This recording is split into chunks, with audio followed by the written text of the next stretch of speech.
Wah, macam-macam. Yang tidak memohonkan ampun cuma satu, setan doang. Seluruh makhluk memohonkan ampun kepada Allah bagi orang yang duduk di majelis ilmu, kecuali setan. Ya enggak apa-apa lah, setan mah enggak memohonkan ampun juga. Makhluk yang lain kan memohonkan ampun. Itu kita tahu keutamaan-keutamaan itu sehingga kita termotivasi.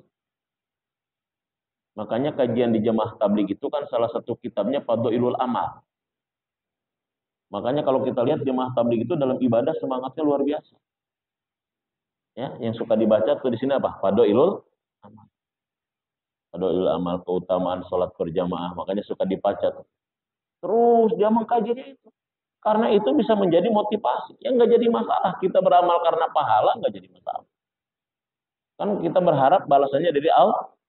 Walaupun kalau kata kajian tasawuf, ya orang ibadah itu ada ibadah seperti kuli. Dia mau ibadah kalau digaji terus. Ada yang ibadahnya seperti apa?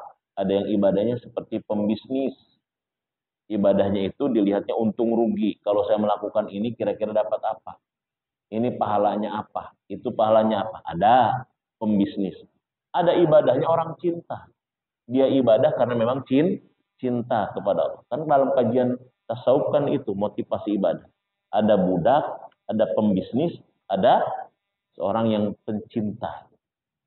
Nah, sampai sebelum kita sampai kepada cinta, nggak jadi masalah. Karena pahala, karena ini. Sampai kita muncul cinta. Kalau Robiatul Adawiyah kan begitu. Wahai Allah, jika taatku, jika ibadahku karena mengharapkan surgamu, maka tutup surga itu. Atau masukkan aku ke dalam apa? Atau jangan kau masukkan aku ke tutup pintu surga itu. Tapi jika ibadahku, ya takut ke neraka, buka lebar-lebar neraka itu. Tapi jika ibadahku karena cintaku kepada, jangan palingkan wajahmu dari. Muncul lagu itu. Kan begitu. Jadi begitu. Robiatul Adawiyah udah karena cinta. Nggak kesampaian kita karena cinta. Karena kalau sudah cinta itu lain nanti. Ya, kalau sudah cinta itu menikmati. Menikmati sholat, menikmati puasa, menikmati baca Quran, menikmati. Gimana sih orang yang jatuh cinta, Pak? Gitu. Biasanya begitu. Ini karena keutamaan-keutamaan. Kita nggak jadi masalah, Pak. Pahala-pahala dibahas. Pahala sedekah, pahala zikir, pahala sholat berjamaah. Karena kita minum obat itu kalau kita tahu khasiatnya. Ya, kita mau minum obat kalau tahu apanya? Khasiatnya. Ini minum obat ya 2 kali sehari, gini-gini. Biar apa? Biar awet muda. Rajin tuh nanti. Ya, pas begitu ada obat awet muda, tahu khasiatnya awet muda. Kalau misalkan Pak Budi minum obat ini kembali seperti usia 30 tahun. Ini minum sama dia. Walaupun pahit, walaupun mahal kayak gitu. Kenapa? Khasiatnya tahu gitu. Sama. Jadi kita bisa kejar sholat tahajud. Bisa kita kejar begini begitu ketika kita tahu khasiat-khasiat. Itu yang kedua. Ibadah berdasarkan itu. Ya. Yang ketiga, bagaimana membangun keistiqomahan dalam ibadah, ya, menjaga keistiqomahan kita di dalam ketaatan adalah yang ketiga adalah pentingnya berjamaah. Ya, berjamaah. Jalan sendiri memang cepat, Pak, tapi cepat lelah. Tapi bersama-sama agak sedikit lambat, tapi pasti sampainya dan tidak lelah. Jamaah. Kan kita beda. Ya, kita kadang-kadang mau ke undangan aja pingin jamaah dulu. Tungguin ya, supaya apa? Semangat gitu. Nah, terkait dengan ibadah itu berjamaah. Ya, komunitas, bikin komunitas namanya. Sholat berjamaah, baca Quran berjamaah. Kenapa? Karena begitu yang satu futur, begitu yang satu mulai bosan, yang satu mulai lelah, itu dikuatkan, ditopang, didukung dengan yang lain. Ya, ditopang, didukung dengan yang lain. Dan yadullah fauqal jamaah, pertolongan Allah bersama orang yang berjamaah. Ya, harus jamaah. Ya, dan jamaah itu Masya Allah ya. Jadi luar biasa. Kayak sholat kita jamaah itu enak, Pak. Ya, berjamaah ibadah itu kalau saya mengilustrasikannya seperti kita beli telur satu petian. Beli jeruk petian, Pak. Kalau beli jeruk petian kan nggak dikoreksi satu-satu, Pak. Betul nggak? Kalau kita beli jeruk petian, Pak, nggak dikoreksi. Pokoknya satu peti, bawa. Satu peti, bawa. Tapi kalau kita beli jeruknya satuan, Pak, kayak di jalan-jalan 1 kilo, ini dipencet, dicium kadang-kadang.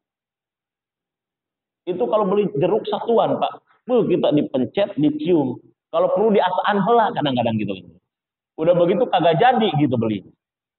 Sama kalau kita sholat sendiri, Pak, malaikat itu ngoreksinya detil. Detil dikoreksinya sama malaikat kalau sholatnya sendiri, Pak. Dikoreksi rukunya ke malaikat. Bacaannya dari Bismillah, Al-Fatihah. Koreksi sama malaikat detil. Dari A sampai Z dikoreksi. Cek malaikat loba salah amat. Ruku, iya ruku. Sujudnya ngedepong ini Yesus. Bacaannya gitu. Cek malaikat dikoreksi. Tapi kalau berjamaah, angkut pokoknya mah. Satu yang pasti imamnya doang yang pasti, imamnya doang yang benar. Yang lain angkut pokoknya gitu loh. Berjamaah kayak begitu diangkut semua. Makanya kalau ngerasa bacaan nggak bagus, hafalan kagak banyak, gerakan kurang sempurna, mendingan ikut supir weh. Ikut supir. Kan begitu, ikut supir mah aman. Beli apa? Beli jeruk petian, angkut, nu penyok, nu redak, angkut semuanya. Itu ilustrasi tentang berjamaah begitu. Jadi kalau ngerasa bacaan kurang fasih, kurang banyak hafalan, gerakan kurang bagus, mendingan ikut apa? Ikut jamaah. Tenang, diangkut pokoknya. Nggak dikoreksi satu-satu. Tapi kalau beli satuan, detil Pak, detil. Dipencet, dicium, diasaan, dipijen, asum jereng gitu. Repot kita kayak begitu. Jadi pentingnya jamaah begitu. Begitu ya. Jadi itu yang keberapa tadi? Ya, yang ketiga. Nah, yang keempat, jangan lupa istiqomah itu adalah perlu doa. Minta doa kepada Allah. Makanya di antara salah satu wiridan, ya, kalau Arifin Ilham itu kan wiridannya, wiridan istiqomah itu surat yang ke-41 dari ayat 30 sampai 32 tuh. Wiridan supaya istiqomah. Innal ladzina qalu rabbunallahu tsumma istaqamu tatanazzalu alaihimul malaikah alla takhafu wa la tahzanu wa abshiru bil jannati allati kuntum tu'adun. Nahnu awliya'ukum fil hayatid dunya wa fil akhirah wa lakum fiha ma tastahi anfusukum wa lakum fiha ma tad'un nuzulam min ghafurir rahim. 3 ayat surat 41 Fusilat ayat 30, 31, 32. Itu jadikan wiridan supaya kita mendapatkan keistiqomah. Itu salah satu wiridan istiqomah. Agar istiqomah. Istiqomahnya pakai kop, istiqomah. Karena kalau pakai K, istiqomah, istri 3 kompak semua itu. Repot ini kalau itu tuh. Ya, pakai kop, istiqomah. Ya, kalau misalkan istiqomah pakai K, artinya lain. Istri 3 dikontrakin rumah. Itu Pak. Repot kalau begitu. Pemajikan ngadat nantinya ya. Jadi begitu Pak. Ya, baca wirid. Ada zikir istiqomah. Salah satunya zikirnya 41, 30 sampai 32. Fusilat. Nah, kalau doanya ada lagi doanya. Ya muqallibal qulub, tsabbit qalbi ala dinik. Wa ya musarrifal qulub, sarrif qalbi ala ta'atik. Wahai zat yang membulak-balikan hati, tetapkan hatiku di dalam agamamu.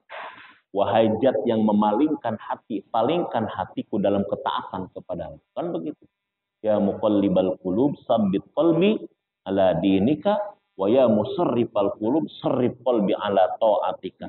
Jangan lupa berdoa. Doa agar diberikan keistiqomahan, diberikan kekuatan supaya kita bisa istiqomah. Nah, orang kalau sudah istiqomah dalam taat, wah ini nanti keutamaannya luar biasa. Ya, banyak keistimewaannya. Kalau sudah bisa begitu, Pak, akan Allah berikan. Makanya ada istilah yang diungkapkan para ulama, Pak. Al-istiqomatu khairum min alfil karomah. Istiqomah itu lebih baik daripada 1000 karomah. Apa? Al-istiqomah khairum min alfil karomah. Istiqomah itu lebih baik daripada 1000 karomah. Jadi kalau ada orang punya banyak karomah, ada satu orang istiqomah seseorang lebih baik daripada 1000 karomah. Ini mah kadang-kadang nyari karomah kemana-mana, istiqomah kagak. Yang dicari karomah. Istiqomah. Caranya itu, Pak. 4 poin tadi. 1, rubah mindset kita tentang taat dan ibadah. 2, beribadah, beramal karena ilmu. Minimal tahu tentang khasiat-khasiat, keutamaan-keutamaannya. Yang ketiga, senantiasa kita berjamaah, berkomunitas. Yang keempat, dengan cara apa? Dengan cara memperbanyak doa dan zikir agar kita diberikan keistiqomah. Nah, kalau sudah begitu, Masya Allah. Ya, orang istiqomah itu meninggalnya pasti husnul khotimah. Itu tafsir dalam Quran tadi. Jadi tafsir surat yang 41 ayat 30 itu orang yang istiqomah meninggalnya husnul khotimah.